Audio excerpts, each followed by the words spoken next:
إنا أرسلنا نوحا إلى قومه أن أنذر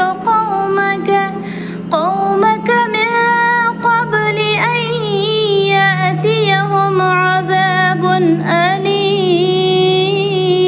أليم. قال يا قوم إني لكم نذير مبين أن اعبدوا الله واتقوه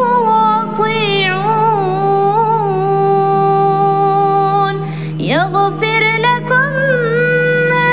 ذنوبكم ويؤخركم إلى أجل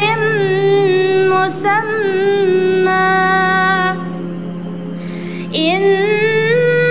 أجل الله إذا جاء لا يؤخر لو كنتم